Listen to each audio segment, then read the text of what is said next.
Many pilots are secretly fearful of the forward launch. After qualifying, many of us use the reverse launch more often. However, there are plenty of sites around the world where the forward launch is indispensable. In this video, how to master the forward launch.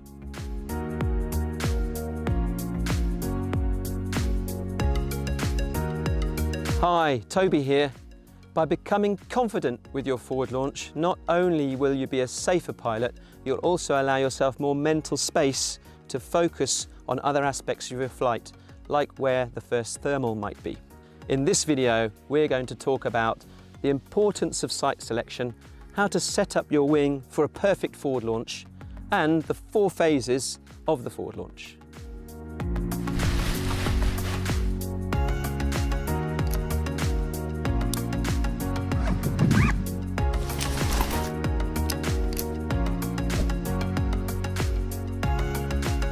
The first thing we need to do on arriving at a site is select where to launch from. 3 things will dictate our decision: the direction of the wind, the strength of the wind, and the shape of the hill. When selecting a site, we're looking for clean airflow. We need to visualize the flow of the wind across the terrain, and where possible, we want to launch directly into wind. When choosing where to place our wing for a forward launch, it's important we have some real estate to abort a launch if necessary. Also, when the wind is very light, we'll need to give ourselves enough room to accelerate before launching. Now let's talk about something that's so important, and yet often it doesn't get the attention it deserves. That's how to set up the wing. A good wing setup will dramatically increase your chances of a clean forward launch. As simple as this sounds, a poor wing setup is one of the main reasons some pilots struggle with their forward launch. If the wind is very light, say 1 or 2 kilometers per hour, the wind direction becomes less important and the shape of the hill starts to become the deciding factor. The hill we're on at the moment is quite flat at the top, so we probably also want to avoid setting up too far back, as running across flat terrain isn't easy. The key to success is that we need to bring the centre of the wing up first. This avoids one side of the wing catching the air early, causing the wing to career off to one side. Here's what the wing shape should look like. What's clear here is that when we come to launch, the centre A's will engage first. It's important to check that the centre A's are the only ones under tension, so that the centre of the wing comes up first. The span width tension is often ignored, even by some instructors. The thing is that as you inflate your canopy, not only is the air flowing into the cells along the chord, but also flowing between the cells across the span of the wing. Ideally, as we inflate the canopy, we want to increase our chances of the wing building across the span symmetrically. Having some tension across the leading edge will further increase the chances of your wing inflating symmetrically. You can have the centre of the leading edge sit up by reaching inside the middle cells and putting back on the top surface of the wing. Again, this will increase your chances of a clean forward launch. One last thing before we go through the 4 phases of a forward launch, and that's how to hold the risers. First, pick up the brakes. To get this right every time and avoid taking off with twisted brakes, start at the carabiners. Make sure there's no twist on the carabiner, and then with the rear risers hanging down, also ensure there's no twist in the rear riser as you pluck off the brake. You can now hold the brake out to one side and make sure it's free running. When we take the A risers, we need to reach around such that the other risers fall inside our elbow, and then check. Check by looking over your shoulder. You should see A lines running freely from your hand directly to the leading edge of your wing. Do this for both sides, and once again you can also check that the centre A's are the only A's under tension. Now find the centre of your wing by gently shifting from side to side until you feel both halves of the wing under equal tension. Remember also to keep your hips square and parallel to the wing.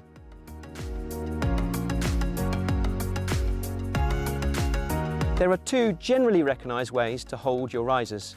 I prefer to hold my arms out slightly with the view to sweeping the wing up. The other method is having your hands up by your shoulders and keeping them fixed there. With this method, you have more of a chance of collapsing the leading edge as you launch, but if you have a shoulder joint issue, perhaps you'll find it more comfortable. In both cases, it's important that the A risers are taut from your hands to the carabiners. Any slack will further encourage your wing to collapse during the launch.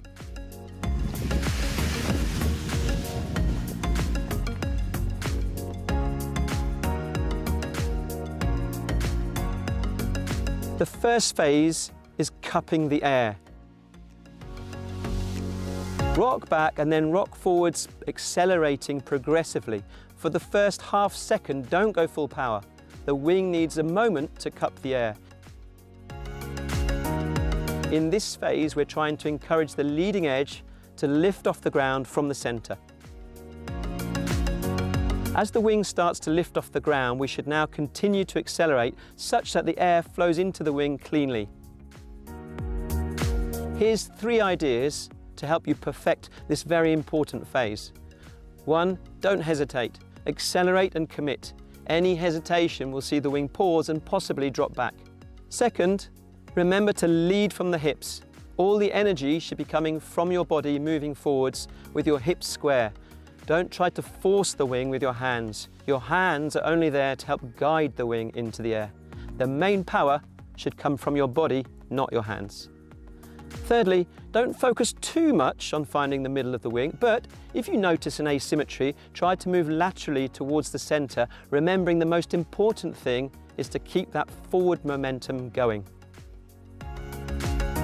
Once the wing has accelerated all the way overhead, we can release the A risers and check the wing's momentum by applying brakes. It's important to stop it flying past you, so once it's overhead, a fairly quick and potentially deep brake input might be required. Don't be tempted to look at your wing. Pilots that look at their wing tend to lean backwards as they pause to look. This unloads the wing and often results in an out-of-control launch. Having caught the wing overhead, we can now start to release the brakes again progressively as we move into phase 4. In phase 4, we need to rotate and accelerate. Some pilots were taught to run in an upright position. This old technique makes it very hard to find the traction on the ground and also makes it harder to load up the wing. By rotating around the hang points or carabiners, we're better able to load the wing as we push onto the chest strap.